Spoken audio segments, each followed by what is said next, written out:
Well, good afternoon, everyone. Thanks for joining today for our August Cloudy County Community Call.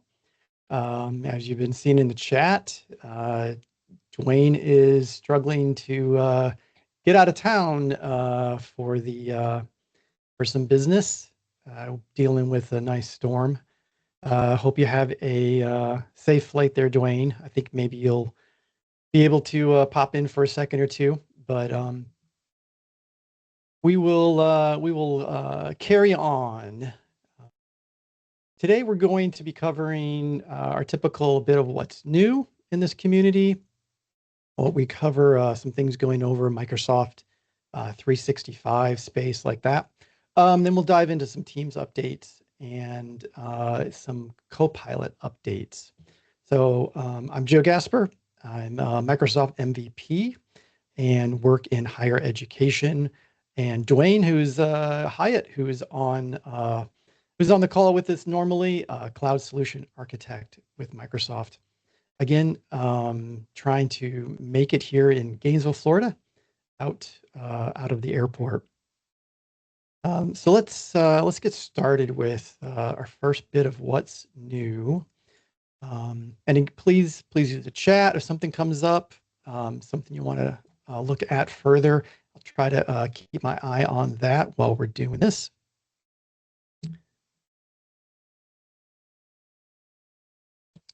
Grab a window here. All right. Great. Everyone can see my screen right now. Let me know if I have any problems there. First thing we're going to cover are some updates for Excel. I know we use Excel a lot for some of tracking our data. Our finance folks keep sure Excel running all the time. Something to be aware of is there has been some updates and improvements to certain functions, and those might affect the outcome of your functions, your queries that are going on inside of Excel. So there's going to be the ability to kind of switch between the versions of those functions and keep them compatible. There's a document here that shows us some of the ones that have been changing and have new versions: length, mid, search, find, replace. So perhaps changing those could affect the outcome of some of the answers inside your Excel spreadsheets. And we like our data to be consistent. So there's some compatibility versions here that we might want to just pay attention to, make sure they don't affect work that you're doing inside. And if they do, you have the option to set your Excel spreadsheet to choose the version of those that are operating. Next thing to pay attention to is if you do pivot tables, we're starting to get the ability to have those auto-refreshed. I haven't seen this hit just yet. It's on its way out. So this will keep your, as your data changes, you can specify and set specific pivot tables to automatically keep themselves up to date and connected. Another refresh that auto refresh is around connected data sources. So the ability to bring external data into Excel.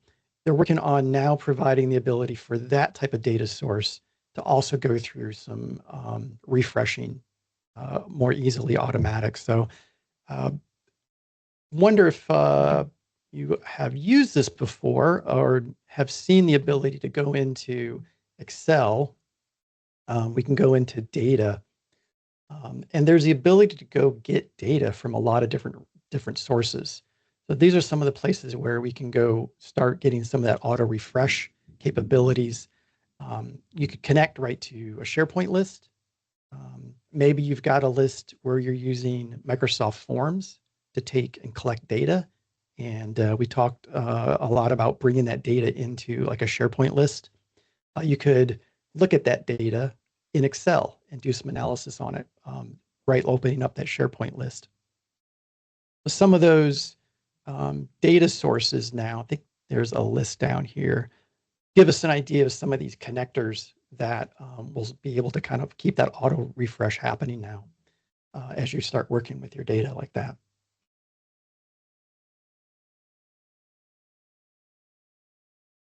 This is another update and a change. Good question here. If your sheet is password protected, can the data be auto refreshed? Good question. Not sure about that. I would think that while you have it open and updated, and the data source is changing, I think that type of refresh should work in this case for that. The data in that Excel file isn't going to get refreshed, I think, while you have the Excel file closed. So I think once you have it open and you put that password in for that password protected sheet or section, I think then that has the potential to keep that refresh working for you at that time. Another update is OneNote. There is and has been for a while a transition to get from the Windows Store, the Windows 10 app that you could get through the store, moved more to the move into the Microsoft 365 apps desktop version of OneNote.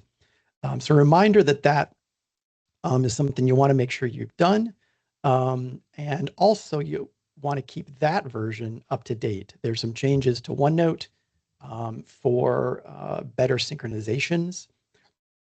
So we just want to make sure that is something that you're not impacted by.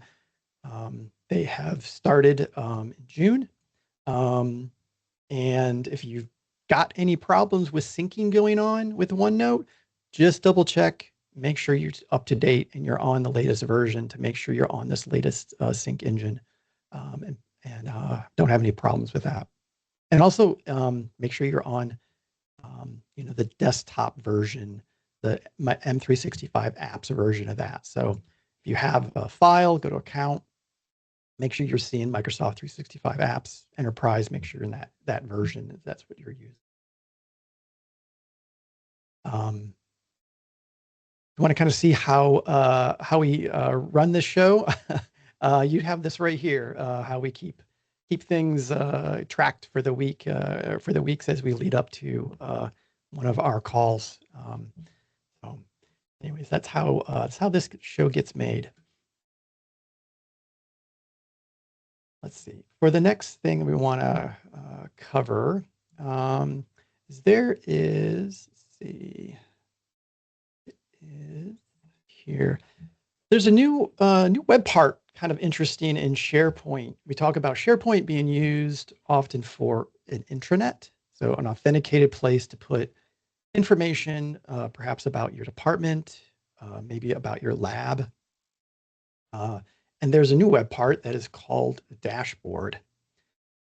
Drop this into chat. Interesting to see if you get a chance to work with this, how this might, how you might take advantage of this. There's ability to bring in, you can see tasks, bring in approval processes, easy way to find people. You've got different types of cards that you can put in here.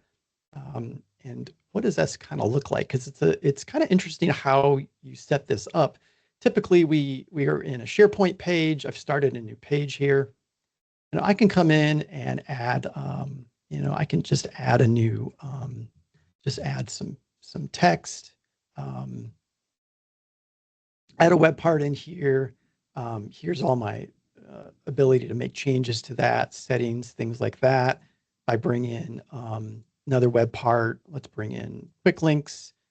I've got this edit properties section here. I can see all my properties, how to make changes to this list, film strips, lists, things like that.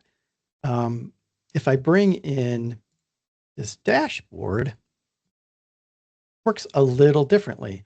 So if I bring in and search for a web part dashboard,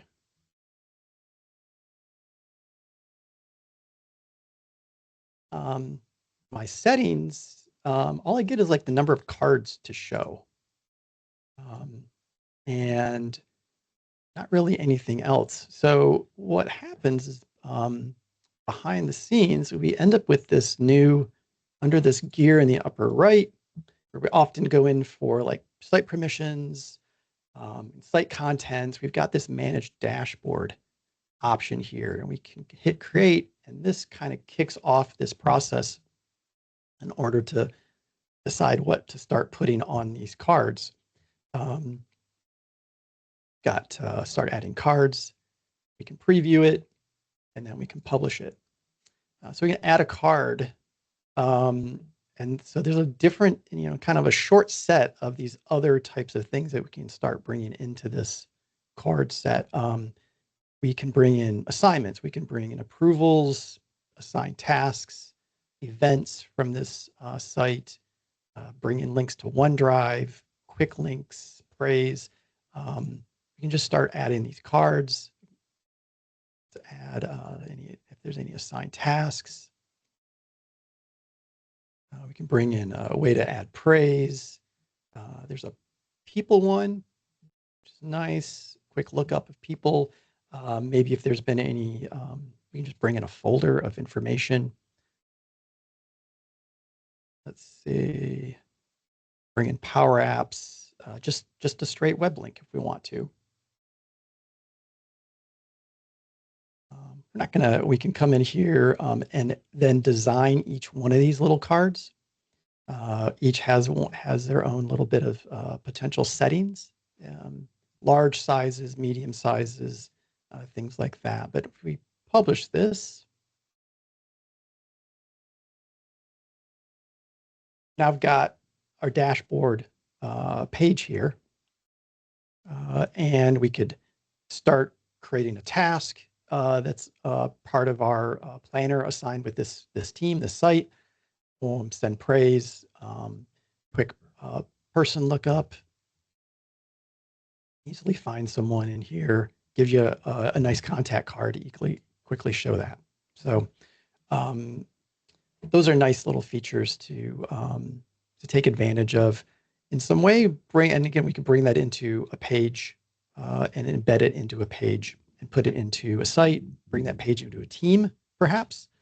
So this is just interesting dashboard, how we're going to take advantage of this and figure out how to do this. Yeah, it's kind of web part inside of a web part. And the dashboard for your SharePoint sites. The next thing, let's have some fun. I think last time we talked a little bit about emojis and the ability to do multiple reactions on specific chats and channel responses. You could have multiple emojis and things like that. Something new is workflows around emojis. So the ability to react to a chat, react to something in a post in a channel, and have it kick off a workflow. So I'm going to open up Teams here. I'm in one of my teams in a channel, and we're going to go through this process of looking at workflows around changes, chats and channels, posts in conversations. So I'm going to come in. I'm in this. I wanted to be able to do something like react, have something happen after I react to a post into this channel. How do you get started? Ooh, we just had some lightning right here. That was a little too close. Hopefully I'm still online. So let's go to workflows. If you don't see workflows in Teams, so I'm in Teams. I'm going to go to my three little dots here, looking for more. If you don't see workflows show up in this list of apps, you can just type workflows and you're going to see it show up. So you're going to open up the Workflows app in Teams. And this will show you any of your flows, anything that you've created right here. Easy to see those kind of things, those Power Automate flows. And you have Create. So we can actually get started right inside of Teams. A lot of these are going to be workflows connected to Teams in some way. So I'm on Create. I can go search templates.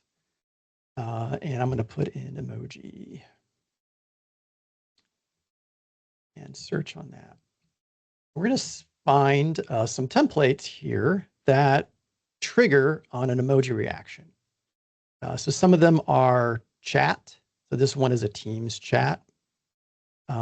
This one is a Teams channel.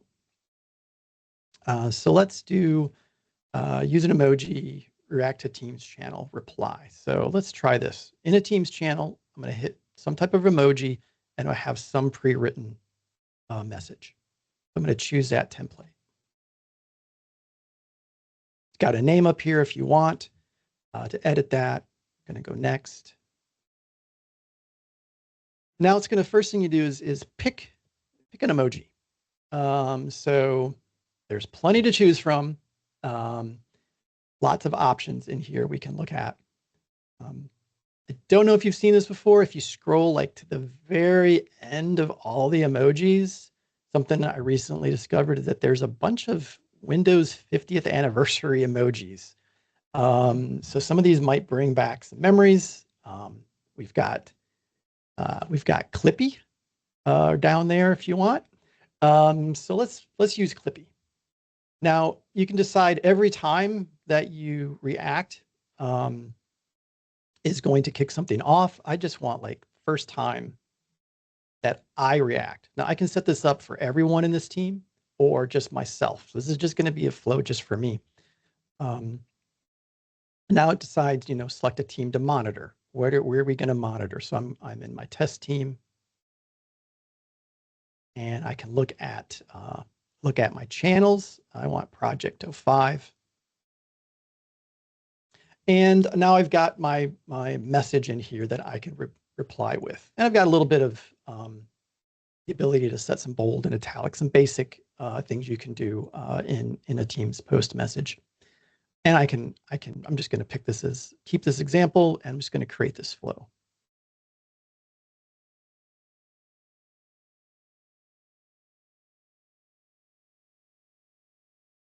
So we've got that created now. And if we go back to Teams, I'm in this project channel here where I want this flow to be looking.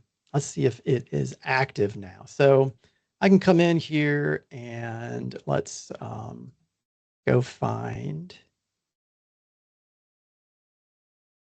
and go down to Clippy. Let's react with Clippy. Let's see how this will come through live or not. There, quick, done. So there's an instant reply with a workflow based on a reaction. So I've set another one up. Let's try if this will, let's see if we can get another reaction on here. And if I remember what I used, Ghost.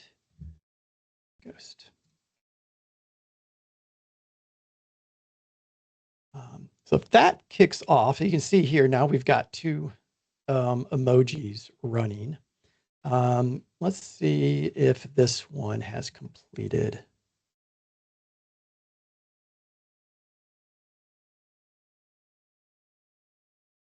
Give it a chance to see if this will populate or not. What I did in this one is if we go to back to our workflows, just to give you an idea of some other templates we can run. This one is create a planner task. So if we go back to just trying to think of some scenarios, that's kind of a nice feature. You've got someone chatting with you. Here we're looking for some action items for a project update. Here's someone saying, this is something that we need. We need final approval on budget. Let's put that in as a planner task, make sure that that gets completed and done. Again, we're trying to live demo here. Let's see if that, actually, let's go look at the workflow again. So we look back to workflows. Got this planner task here.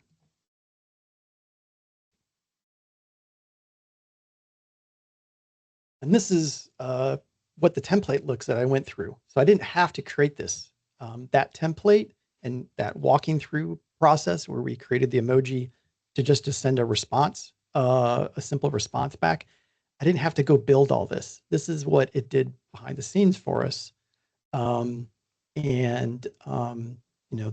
This is saves you a lot of time in here. So looks like we've got a problem why this one might not work. We've got a connector that's not been connected once. If we update this, I think we'll have a working flow now. If we go back to test, let's see here. Let's save and test that.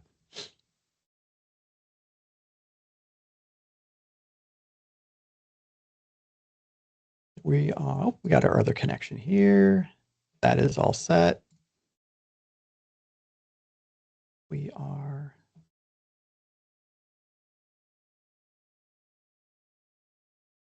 There we go.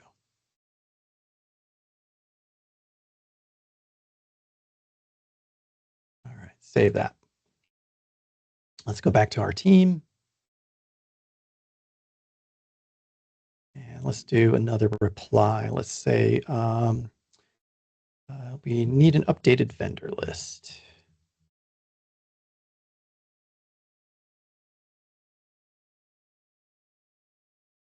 And let's hit this one with the ghost and see if that one will kick off for us. And let's also, curious if we get double emojis here. We get another one to kick off on that. The workflows, we've got workflows. Okay, this has given us some information. Perhaps there is, we've got a reply to that message. We'll take a look at that as soon as possible. And let's go back to this team and let's see if we got the other workflow working or not.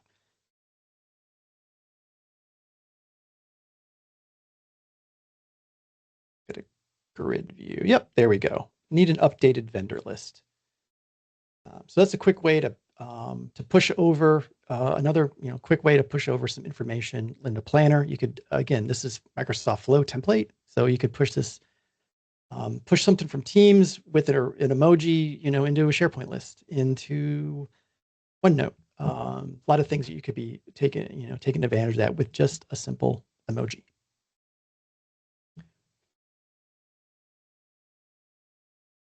Let's look at something that if you've not been working with it, is take a look at our ability to create images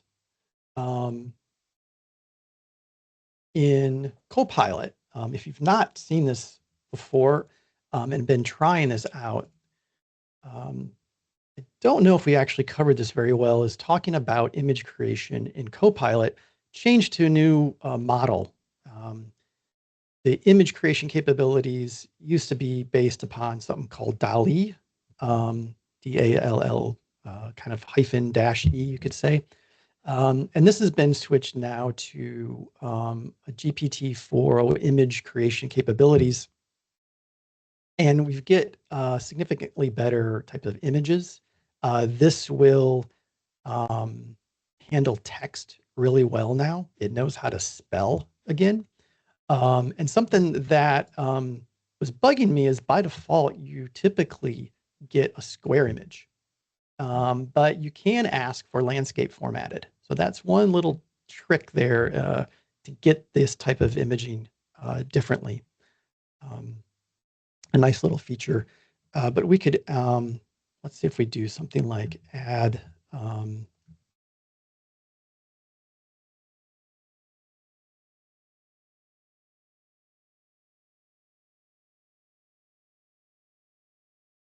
you can get this to update and add some text to this.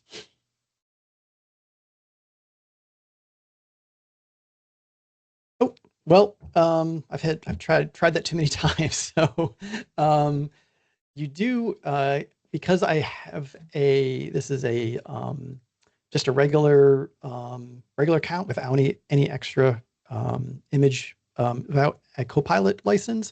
There are limits to this extra advanced capabilities of image creation. You do get so many a day. So I think I've run out of some of my testing and demos here in order to do that. But love to see some designs from y'all of actually putting in a lot of text directly into the image. I think I've got a hand up here. If able to come on, Dwayne. I'm not sure how long that's been on. But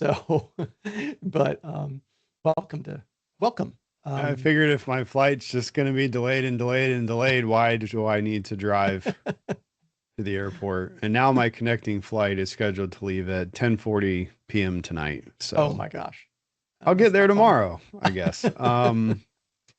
Yeah, so I hit the limit too with a user who just tried to generate an image for the first time today. Oh, yeah. So there's an important change that occurred here called standard and priority access.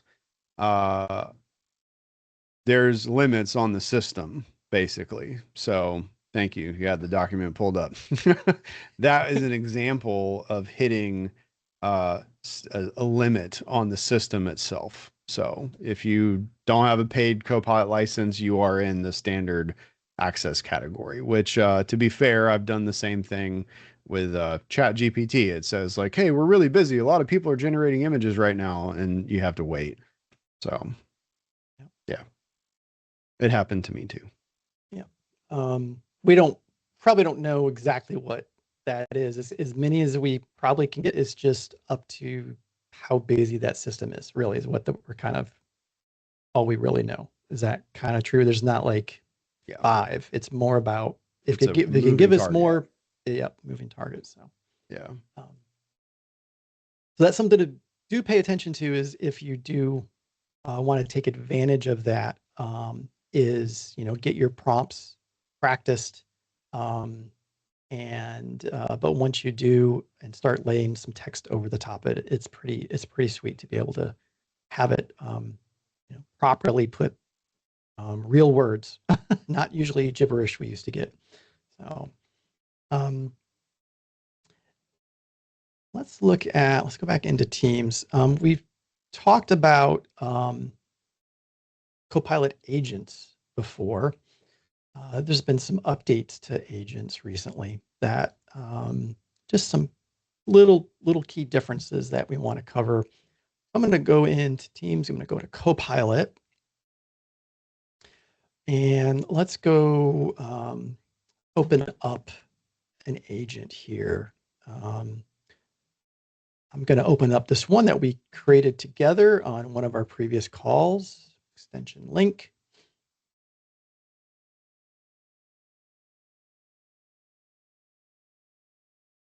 I want to call out is some configuration changes in here.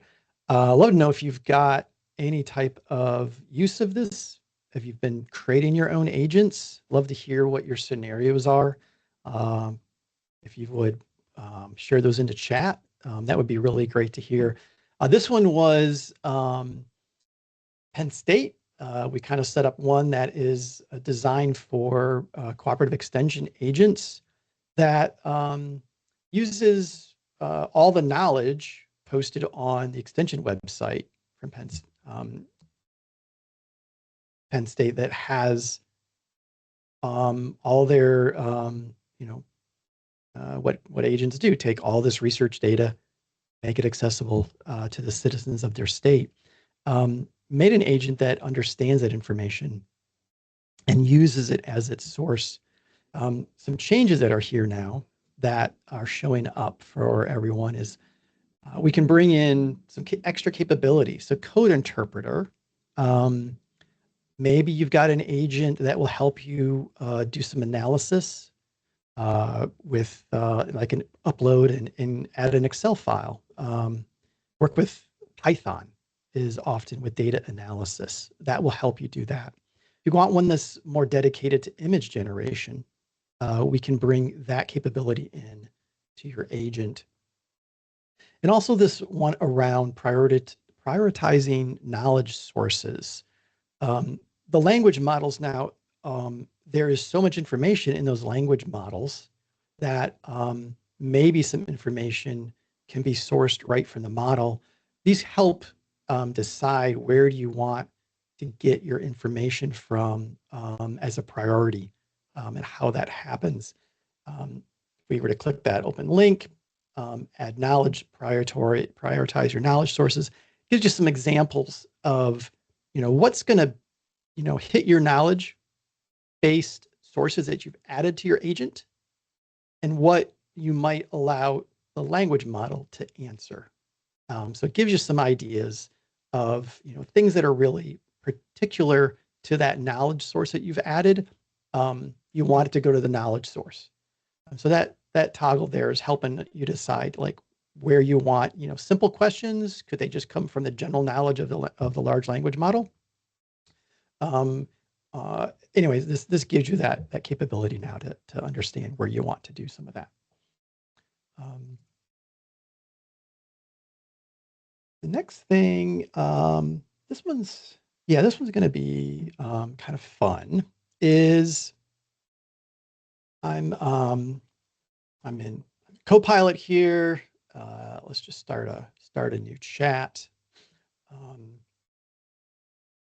And Copilot has brought out capability around memory now. So I'm in Copilot. I'm going to go up to our three dots up here. You can see, and I'm going to go into settings down there.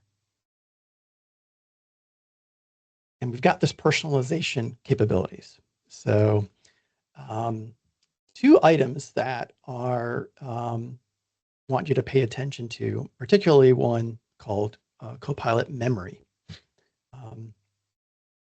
This has the ability to add information that you want to personalize your experience the way Copilot knows about you, basically things that are important to you and knows about you. So how might you take advantage of that? Well, in this case, this is, I might want to say, I don't know, remember that I'm a Trekkie. So I'm putting in a prompt, remember something.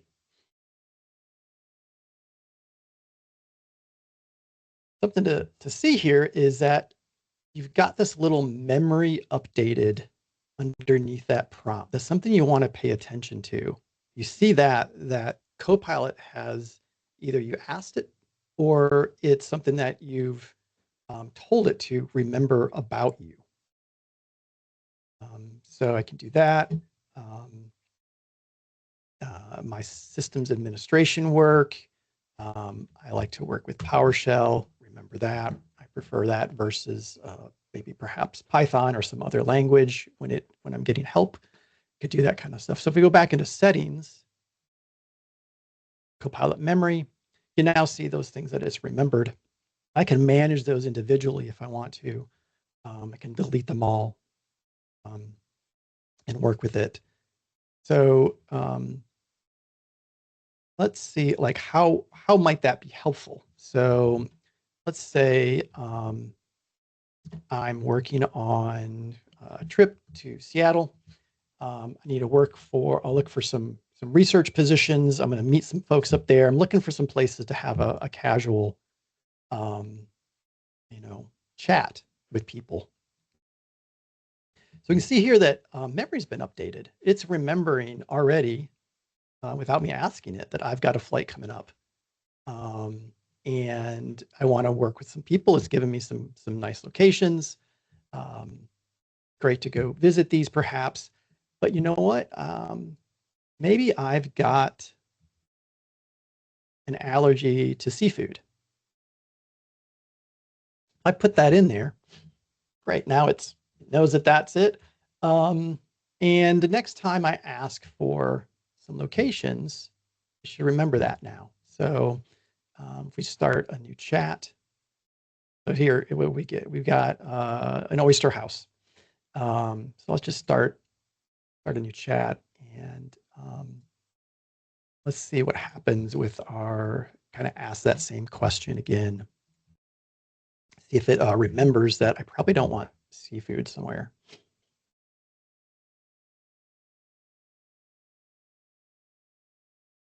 Might narrow down the places a bit.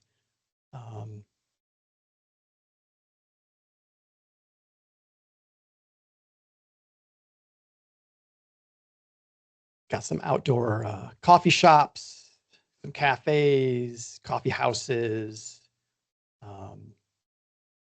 Not seeing a oyster house show up now. So that was just some ways to maybe take advantage of that memory, and pay attention to when it does work. Maybe there's something that remembers you that it doesn't need to maintain. You can go in there again, and remove specific types of things that it's tracking. And just turn those off and keep You the can ones have it that are good. remember who you are, like as far as your job, like what you actually do, those kinds of things. That would be good. And rather than having to explain it every time, those, job title. You can also tell Copilot not to remember a conversation. So if you're going to have a conversation around something that might lean towards becoming sensitive in nature or very temporary, and you do not want it included, just tell it not to remember it, and it won't. That's good. And these custom instructions is a set of, how maybe you always want things output in bullets or tables when it outputs things like that. You can give it some set of instructions to remember. It's a little different than memory, but this is more about how you want Copilot maybe to output things or interact with you. This might be another place where you could add your persona, like Dwayne was talking about, and kind of use that all the time in your prompts, because that's definitely one of the things that we use sometimes in our prompts to get some better output. You could just make that kind of default for you.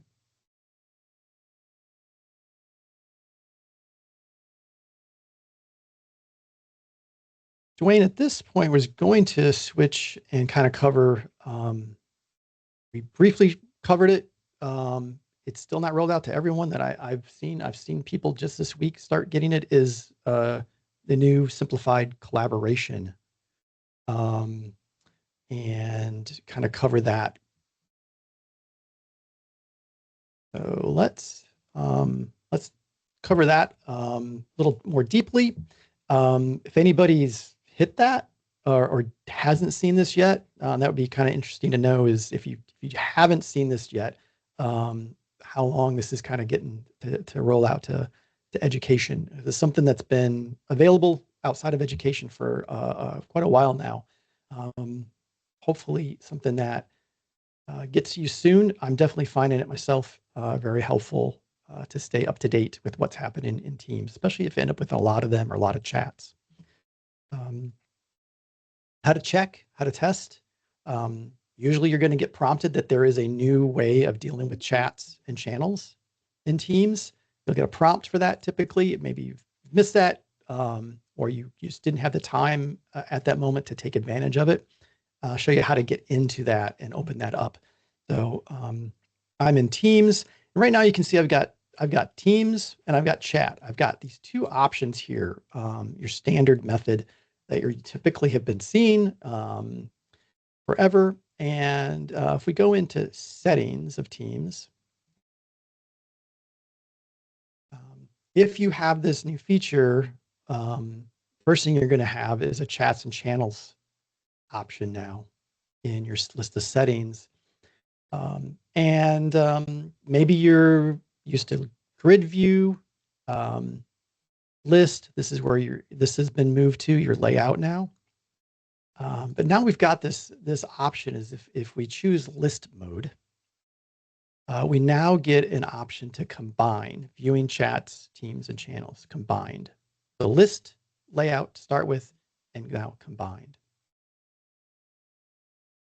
We do that. Now you can see on my left rail, I no longer see teams. Like, where did my teams go? I only have chats. And once we drop into chats, got a pretty different view now. If I scroll all the way down, I can still see my list, my full list of my teams. But you're gonna see some groupings. You're probably gonna see favorites at the top. And these would be probably your favorite chats that if you favorited other people that in your chats before, those should be still listed there. But now you can start creating groupings of chats, group chats, and channels. So if I, let's go back to my test team here. Let's say I've got a really active channel. I can now click our 3 dots on that channel, and I can show in a grouping now. Let's bring it into Super Duper. So now I've got that channel up in Super Duper. I don't have to scroll down through my list to get to that. I know that's an active one. I want to pay attention to it often. I can see it there. I've got some chats that have not been managed. So I've got one with Jean-Luc. And maybe I've started a new project with Jean-Luc, and I'm going to start working with him more often. I could bring in him to favorites. I've got him in favorites. I could also, let's say, could move, drag and drop down into Super Duper. And you can also rearrange these. You've got custom methods. You got most recent, unread only. And if you've got a bunch of different sections, you could also just keep those. Look at this one real quick. You could also keep those folded up. And if I get a new message from someone in here,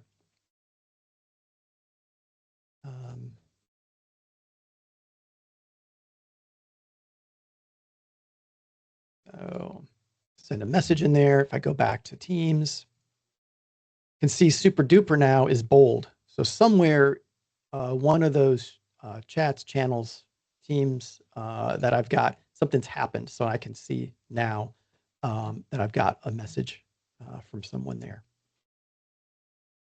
The other thing is kind of nice is some filtering. So, and just like Dwayne and his flying, let's say really delayed now. I got a new message in there. And we go back to Teams. Is some of these filters. So real quick to get the ability to have unread, unmuted, all these filters I can turn on and off and show. I was looking at that one. Let's mark as unread and skip somewhere else. Now I've got unread and easily can skip and see throughout those where I need to be and jump around into. So hopefully you've got that rolling out to everyone. Start taking advantage of that. Definitely happy with it. I've got a number of groups and sections, numbers of teams I'm in. Now I don't have to do a ton of scrolling to get around in those. So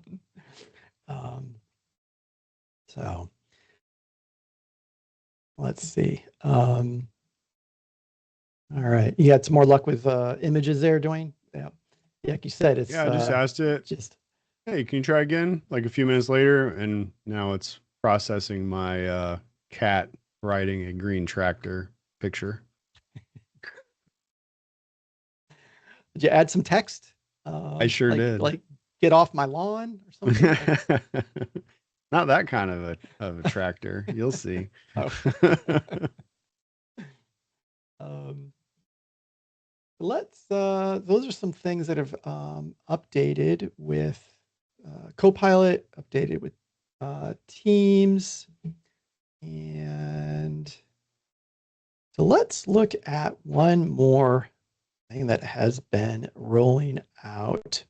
I'm going to go ahead and drop so that Okay. I can go to the airport. But all right. Good luck. Yeah. Have fun with GPT-5, y'all. Yes, and yeah. Copilot in your apps coming later. I'll put the cat picture in the chat. All right. Good flight. Yeah. So this is now this is pretty exciting to have Copilot chat. That's free. The free version of Copilot coming into our apps now. Outlook, Word, PowerPoint. It is not going to have access to anything beyond the file that you have open and actively looking at. You're not going to be able to use it to directly edit like a Word document. That still requires the paid version of Copilot. But since you could go into Copilot and choose to upload a document and ask questions about it, it's really isn't, to me, really much different than having this Copilot chat now coming to Word itself and interacting with it. It saves me the step of going to Copilot, uploading, asking some questions about the file. Now I can do it. I'll be able to do it right inside of Word. So that's going to save us some time. It's not adding features. It just enhances our ability to use Copilot where we are working. So again, you're going to be able to ask questions about that document, summarize it,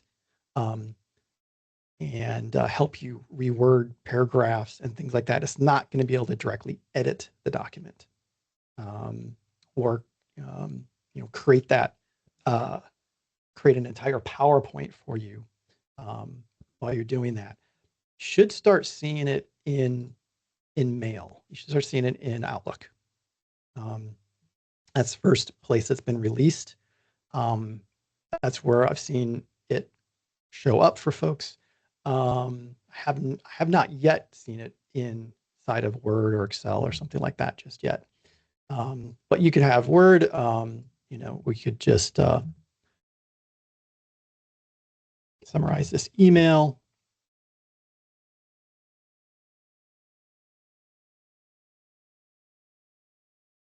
So I have that capability. So interacting with something that you have open. I'm sure you've all experienced where someone has included you at the last minute on an email that's been through 10 different people's hands, and it's getting sent to you, and you're expected to see this, week-long email thread and kind of catch up what's going on. Now you're going to be able to do that very easily with Copilot in Outlook. Go back to, see if we can go back to, where was that going to look like? Standard. Give you an idea. So this is a little bit of an image of, this is Word. You're going to get a side pane that enables you to kind of work and summarize your documents. Again, not going to get direct edit capabilities, but certainly easier, I think, than uploading a file into Copilot directly and working on it. Be able to do it straight inside of Word. The other big thing that released is something, a new language model from OpenAI, and pretty much the day it was released, it was made available for Copilot users. And what is it? It's called GPT-5. So if you've got using a large language model, GPT something, that is OpenAI. And this one is usually we've been working with GPT-4 flavor inside of Copilot. It's up to kind of how you ask your questions in Copilot and what you're asking, exactly the type of model you might get. Copilot 5 is rolled out and coming. Supposed to be about 30 days to hit everyone. Whether you have the paid version of Copilot or not, doesn't matter. But there's some significant updates to a new model. This one is more factual. There's less hallucinations, just making up stuff. We have a larger context window. So what does that mean? Context window is how much information it's able to kind of retain during your conversation, during a response, during a prompt. It's 400,000 tokens total. So there's some of it's for your prompt, some of it's for the response. This is a several hundred page, paperback novel will fit into here. So that's it can really handle a lot of information in entire books that it can work against. It's less likely just to try to agree with you and be a little more evidence-based and honest with you. So those are some nice things to see. The other thing is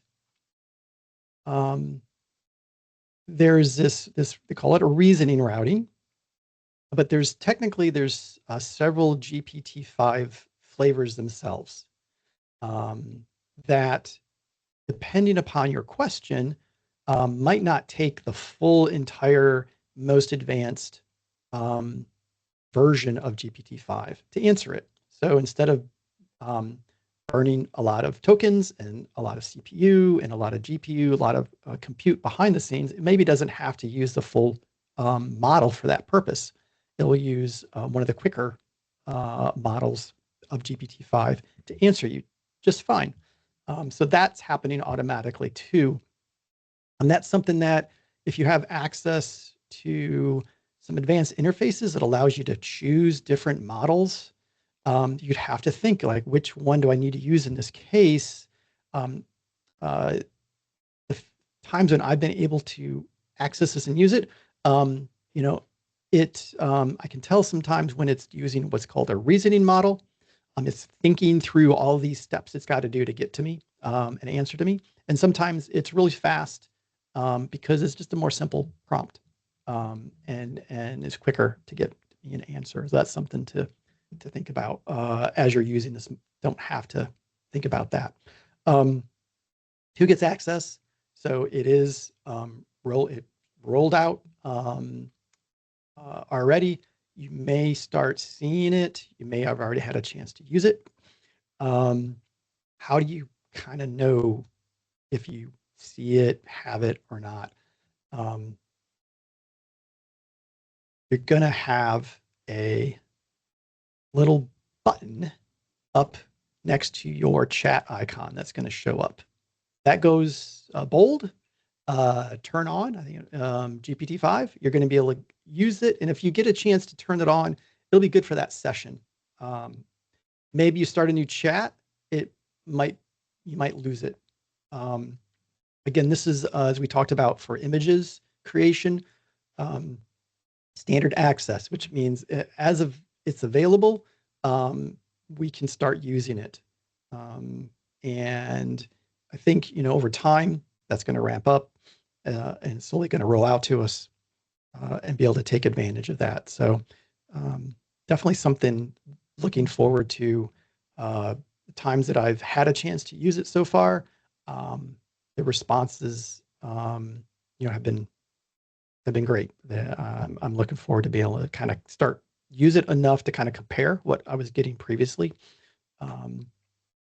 be great to see that roll into like agents and some things like that. So,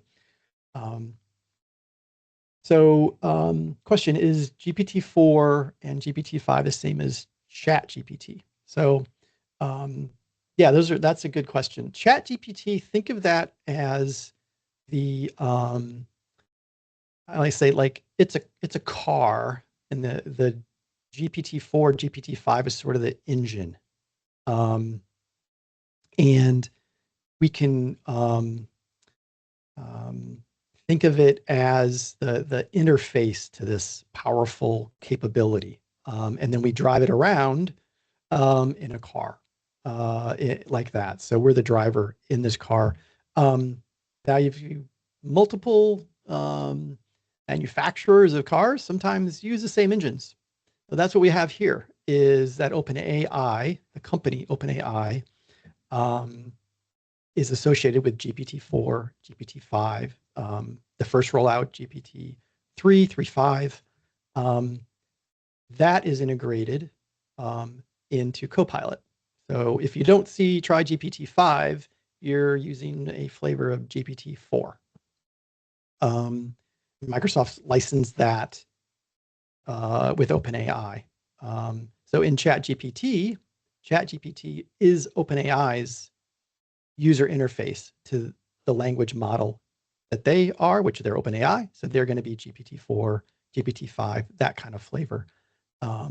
That's their interface to those language models. So you got the language model and you've got the user interface. GPT-4, 5 are the language models. ChatGPT is, think of that as your interface. Same thing with Copilot is your interface to those models. And you might, if you put a prompt into Copilot, put it in 3 or 4 times, you're going to get different responses all the time. That's the nature of generative AI. Maybe they're fairly similar, but they're going to be a little different. Putting those same prompts into a different interface from a different company that looks at those same models, you may arrive with something slightly, you're going to get something different, but it might be a little more different than you expect. There's also, with respect to like Microsoft, and with our enterprise data protection, they also have some consistent kind of, think of it, behind the scenes instructions that's important to protect our data. That there's some instructions kind of behind getting added. Think of it like getting added to your prompts, some protections. And so you might end up with things sort of completely different outputs and maybe accurate information, just the way it's displayed differently, things like that when you use a different tool that looks at the same model. Just something to think about too. Hopefully more of us will have next time. We're at our time. Next month, maybe hopefully all of you are going to see the new version of chats and channels, collaboration, simplified collaboration. And hopefully all of you will have a chance by then to have tried GPT-5 and given that a shot. Ask it, prepare for some, call it deep reasoning something questions. Like I want to develop a 4-H plan to cover computer programming for high schoolers, something like that. Deep, you'll see this reasoning model kick in, I'm sure. And when you first see that, you're going to be interesting. It's like you're looking inside the brain of GPT. You'll see it kind of asking itself its own questions, like preparing itself, thinking through the process. Should be pretty fun when you first get a chance to see that. But I'm going to stop the recording now. And I can stay on for a bit if anybody's got any other questions. But thanks for joining, and hope to see you again next month. Thank you.